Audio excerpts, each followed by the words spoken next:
Un cabinet de juriste est un environnement stressant dans lequel vous devez faire face à beaucoup de situations difficiles. Chaque matin, je me levais avec un nœud à l'estomac à cause de ce stress. Il était très affecté par son travail. Il y pensait tout le temps. Il lui était difficile de s'en déconnecter ou de l'oublier, même les week-ends. J'étais tellement concentré sur ma carrière que je passais à côté de ce qui est vraiment important. Le cabinet de juriste de Jeffrey Thompson lui prenait et son temps et son énergie. Le rythme trépidant du travail et le stress constant finirent par l'affecter physiquement. Je maintenais ce niveau de stress et il avait un effet sur moi. Un effet aussi sur mon corps, qui a fini par lâcher. J'ai commencé à ressentir des maux d'estomac très intenses. Au début, je ne savais pas ce que c'était. Je m'imaginais qu'il s'agissait d'une appendicite. Jeffrey avait une diverticulite, une condition qui affecte les parois intestinales.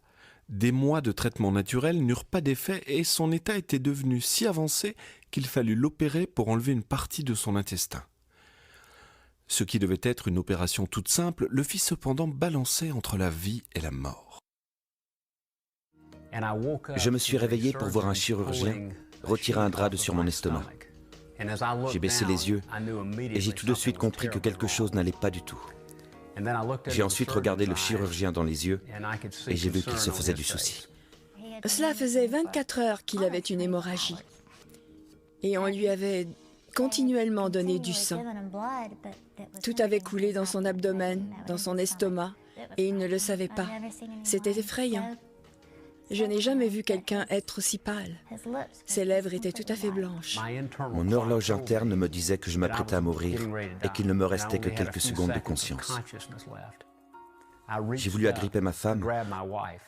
Je voulais lui dire combien je l'aimais et que j'allais bientôt partir. Je me suis approchée et juste après, je l'ai perdu. Je voyais qu'il n'était plus là. Il a pris ma main, puis il n'était plus là. Ma vie s'est rassemblée sur mon torse et j'ai commencé à m'élever dans cette pièce. Sous moi, c'était le chaos et ils disaient qu'ils étaient en train de me perdre. Ils faisaient tout leur possible pour le garder en vie. On aurait dit qu'il se déroulait un désastre. Pourtant, c'était le moment le plus doux de ma vie. Je n'ai ressenti aucune douleur. Je n'ai ressenti aucune crainte. Pendant que l'esprit de Jeffrey planait au-dessus de son corps, une lumière apparut dans la pièce. C'était la plus belle chose que j'ai jamais pu voir. Elle a commencé au centre de la pièce, vers le plafond, puis elle s'est répandue tout autour et j'ai immédiatement été attiré par cette lumière. Alors qu'elle illuminait les objets dans la pièce, les couleurs me sont apparues comme jamais auparavant. Mes sens se sont développés et je pouvais voir cette pièce dans une parfaite clarté. Il y avait toute une dimension que nous ne voyons pas sur Terre. Je n'ai jamais été si vivant qu'à ce moment-là, c'était incroyable. J'ai tout à coup ressenti la présence de Dieu de manière très intense. Son amour, sa paix, sa joie. Ce qui me paraissait si incroyable, c'est que le Créateur de l'univers, qui a créé le soleil, la lune, les étoiles, cette terre et nous aussi, il est descendu pour me prendre dans ses bras, pour me consoler et me montrer son amour, comme si j'étais la seule personne de l'univers. Je me rappelle avoir pensé au fils prodigue. C'était la pensée que j'ai eue. Ce fils perdu qui était parti et qui s'était égaré était revenu à la maison.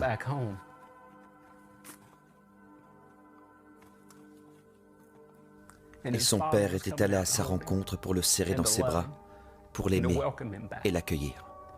Et c'est ça qui était en train de m'arriver. C'est le plus doux des amours possibles. Je lui ai dit que je voulais partir avec lui. Puis j'ai eu une hésitation. Que va devenir Madeleine, ma femme, et Will, ma chère femme, qui est en train de se faire un sang d'encre. Je ne l'ai jamais vue dans un tel état, alors que moi je suis ici dans un réconfort total, une paix et une joie complète. Ensuite, Dieu m'a dit au fond de moi que j'allais retourner. Je me rappelle sursauter dans mon lit et ouvrir les yeux. Alors que j'ouvrais les yeux, le chirurgien disait « Je suis en train de le perdre, il faut le reprendre en salle d'opération. » Jeffrey fut emmené en salle d'opération où les médecins stoppèrent le saignement. Lorsqu'il reprit finalement conscience, Jeffrey avait une nouvelle vision de l'amour merveilleux de Dieu et de sa présence dans sa vie. Dieu vous aime plus que vous ne l'avez jamais imaginé. Il connaît vos souffrances. Il sait ce que vous traversez. Avant, je m'éveillais avec l'estomac noué. À présent, je m'éveille la joie au cœur, car je sais qu'il est avec moi. Vous ne pouvez pas traverser ce que j'ai traversé et ne pas être un homme changé. Il a une très grande paix à présent. Oui, une très grande paix. Et il n'a plus aucune crainte. La remise sur pied de Jeffrey fut longue et difficile, mais la paix, la joie et l'amour de Dieu qu'il a trouvé le jour où il vit la mort de près demeurent avec lui quoi qu'il fasse. Je ressens une paix et un amour que je ne saurais vous décrire. C'est une manière de vivre entièrement différente. Je n'ai jamais autant joui de la vie et je comprends à présent ce qui est vraiment important. Je veux vivre pour Dieu et je prie qu'il me donne l'occasion de continuer de vivre pour lui.